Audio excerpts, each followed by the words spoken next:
భారతదేశంలో ఆర్థిక లావాదేవీలను పాన్ కార్డు అత్యంత ముఖ్యమైన పత్రం. బ్యాంక్ అకౌంట్ నుంచి ఆదాయపు పన్ను రిటర్నుల వరకు దాదాపు అన్ని వ్యవహారాల్లో ఇది అవసరమవుతుంది.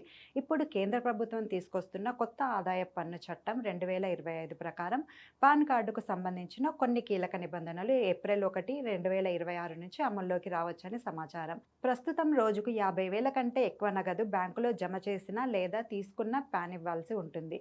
కానీ కొత్త రూల్స్ ప్రకారం రోజువారీ పరిమితి బదులు వార్షిక పరిమితి తీసుకురానున్నారు. అంటే ఒక ఆర్థిక సంవత్సరంలో మొత్తం నగదు డిపాజిట్ లేదా విత్డ్రా 10 లక్షలు దాటితేనే పాన్ తప్పనిసరి అవుతుంది. అలాగే హోటళ్లు, ఈవెంట్లలో ఖర్చు చేసే పరిమితిని 50,000 నుంచి లక్షకు పెంచే ప్రతిపాదన ఉంది. వాహనాల కొనుగోలులో కూడా మార్పు ఉండబోతోంది. కొత్తగా వాహనం ధర 5 లక్షలు దాటితేనే పాన్ ఇవ్వాలి. స్థిరాస్తి లావాదేవీల్లో పరిమితిని 10 లక్షల నుంచి 20 లక్షలకు పెంచనున్నారు. అయితే బీమా పాలసీల విషయంలో మాత్రం నిబంధనలు కఠినం చేశారు. ఇకపై ఏ ఇన్సూరెన్స్ పాలసీ తీసుకున్నా పాన్ కార్డు తప్పనిసరిగా ఇవ్వాల్సి ఉంటుంది.